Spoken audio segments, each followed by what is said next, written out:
Hoje, no programa, a Renault revela o novíssimo Dacia Duster na Índia, muito mais moderno do que a nossa versão europeia. A Tesla lança um Model 3 ainda mais econômico, com 200 km a menos de autonomia, mas principalmente com um preço que finalmente se aproxima dos 25 mil euros.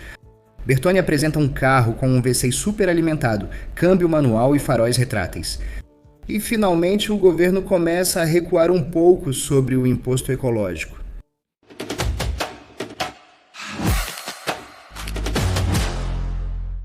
Na Europa, conhecemos o Duster como aquele velho cão fiel, não muito sofisticado, mas resistente, sempre pronto para buscar o pão na lama. Na Índia, a Renault acabou de lhe dar um smoking.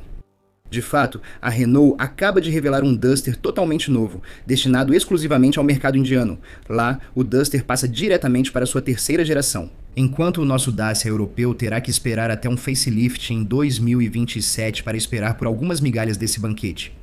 E a Renault tem um bom motivo para lançar esse novo Duster, primeiramente na Índia. Lá, desde 2012, o Duster já vendeu mais de 200 mil unidades. Isso representa cerca de 10% de toda a produção mundial do modelo. Nada mal para um país onde, em 2012, os SUVs representavam 12% do mercado contra 55% atualmente. A Índia agora é o terceiro maior mercado automobilístico do mundo, por isso a Renault não quer ficar para trás. E a primeira surpresa de estilo na dianteira? Nada de logotipo da Renault, apenas uma palavra. Duster. E, visualmente, este Duster indiano quer jogar no time dos grandes. Para-choque maciço, protetor de cárter imponente, tudo foi feito para dar a impressão de um SUV mais premium. Por dentro também, esqueça o plástico duro, com cara de móvel de camping. O Duster indiano traz a tecnologia dos modelos mais recentes da Renault. Um painel digital de 10,25 polegadas, uma tela central sensível ao toque de 10,1 polegadas, o console central foi modernizado. Um apoio de braço deslizante aparece. Os painéis das portas usam materiais mais sofisticados, mas o nosso Duster europeu parece mais simples. Ao lado, sob o capô, 3 motorizações estão previstas no topo da hierarquia. Um Full Hybrid E-Tech de 160 cavalos, essa mecânica já é conhecida nos Clio, Captur e Symbiose. Na versão de entrada, encontramos um motor 3 cilindros 1.0 turbo a gasolina, com 100 cavalos câmbio manual de 6 marchas e torque de 160 Nm. Simples, eficiente, sem firulas. E logo acima, um motor 1.3 turbo de 4 cilindros com 160 cavalos e 280 Nm. A escolha com câmbio manual ou automático de dupla embreagem. Por outro lado, nada de versão GNV nem de tração 4x4 por enquanto. Resumindo, o Duster indiano ficou mais luxuoso, mais tecnológico, mais valorizado.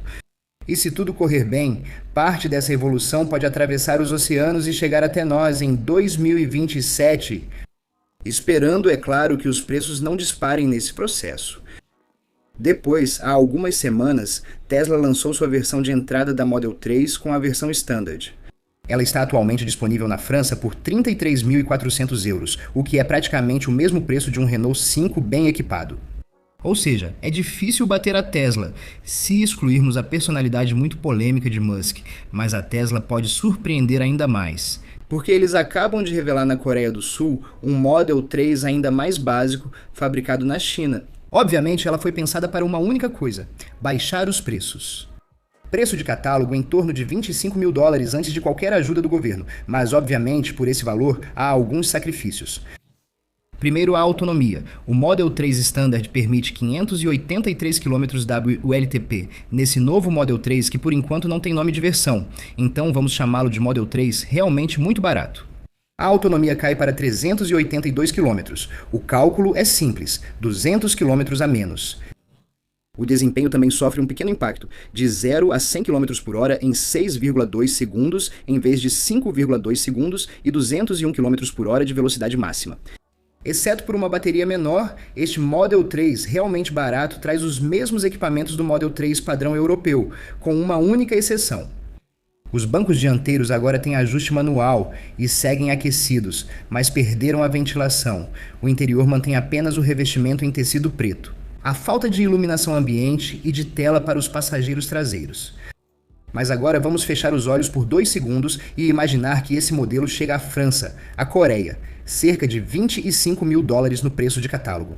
Com IVA, margens europeias e transporte, analistas estimam um preço na França de cerca de 27 mil euros. Depois de descontar o bônus CEA de 350 euros, o Model 3 não tem direito ao bônus máximo, já que por enquanto é fabricado na China. E nesse momento, o Model 2 a 25 mil euros, que alguns ainda aguardam, não teria mais nenhum interesse. A Tesla deveria importar esse Model 3 com menor autonomia para a Europa? Me digam o que vocês acham nos comentários. Agora vamos falar de um carro que parece saído de um sonho dos anos 70, mas que, sob seu visual retrô, esconde uma mecânica moderna. Afiada e quase insolente, aqui está a Bertone Runabout, um esportivo compacto neo-retrô e, acreditem, com faróis escamoteáveis. Sim, como quando designers criavam carros com régua, cigarro e pouca atenção às normas de segurança. Pedestres, este é o novo Runabout. Bertone já vinha nos provocando há um ano. Hoje ele se torna realidade e vai existir em duas versões. Barcheta totalmente aberta e minimalista para quem gosta de vento no cabelo e targa com teto removível para quem prefere menos exposição.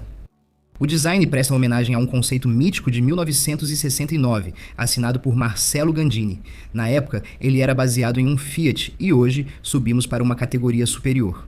Um chassi Lotus, uma plataforma totalmente nova em alumínio extrudado e colado, ajustada sob medida pela Bertone.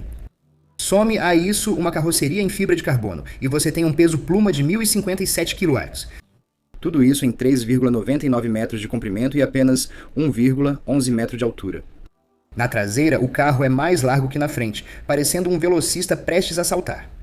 E agora, sob o capô, ou melhor, atrás dos bancos, o coração que talvez possa decepcionar. Um V6 Toyota de 3,5 litros amplamente revisado pela Bertone, potência de 475 cavalos, torque de 490 Nm. Tudo é transmitido às rodas traseiras por um câmbio manual de 6 marchas com uma grade metálica tradicional. Sem borboletas, sem eletrônica intrusiva, só você, sua mão direita e trocas de marcha que fazem barulho. Mas talvez a gente preferisse um V6 italiano para homenagear até o fim o conceito dos anos 60. Dito isso, o desempenho não fica para trás. De 0 a 100 em 4,1 segundos, velocidade máxima de 270 km por hora. Para sustentar, duplo triângulo, amortecedor ajustável e barra anti-rolagem. Um chassi de carro de piloto, não um brinquedo de salão. Visualmente, encontramos as linhas angulares tão características de Gandini, esse estilo típico dos anos dourados do design italiano. A Barcheta continua sendo a mais fiel ao modelo original, a targa. Esta, por sua vez, adiciona um teto de carbono inteligentemente desenhado para não quebrar a silhueta. E agora, a parte que dói um pouco mais. Apenas 25 exemplares, 390 mil euros cada. Sim, é caro, mas é uma Bertone. É uma homenagem ambulante à era de ouro do design automotivo, e provavelmente é um dos últimos esportivos modernos a oferecer um V6 superalimentado, câmbio manual e faróis escamoteáveis. E, finalmente, surpresa em relação ao imposto ecológico, o governo está aliviando um pouco as restrições. O projeto de lei orçamentária para 2026 traz uma surpresa menos dura do que o esperado para o setor automobilístico. O aumento massivo do imposto ecológico previsto para 2028, com um teto que poderia ultrapassar 100 mil euros, não está mais incluído na versão final do texto. Reversão obtida nas negociações orçamentárias. Mas, para os profissionais do setor, o esforço ainda é insuficiente. A parte das receitas do orçamento de 2026 foi aprovada na Assembleia Nacional por meio do artigo 49.3. Nossos estimados dirigentes aceitaram vários ajustes, principalmente na tributação automotiva. E entre eles, o abandono do endurecimento extremo do malus, previsto para 2028. No entanto, o aperto não desaparece completamente. Já em 2027, o limite para o início do malus de 5 deve ser reduzido em mais 5 gramas por quilômetro e o teto vai subir até 90 mil euros. Dito isso, a Federação Nacional do Automóvel, que acompanha diariamente os profissionais do setor, agora exige um congelamento completo da tributação automotiva, já a partir de 2026.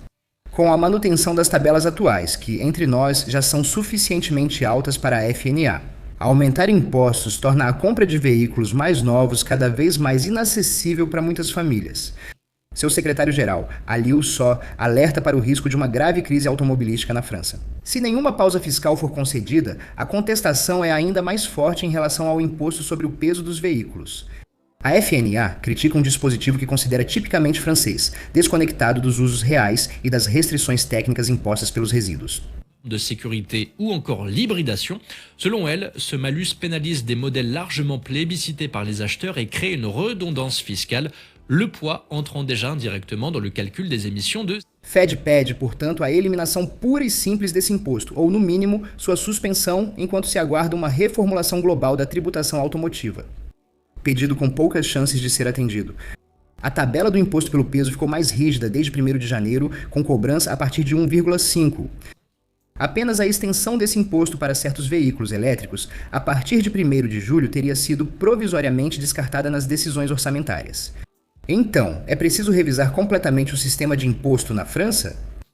Deixem suas opiniões nos comentários. Obrigado a todos por acompanharem este novo vídeo. Não hesitem em se inscrever e ativar o sino das notificações para não perder nada. Tchau!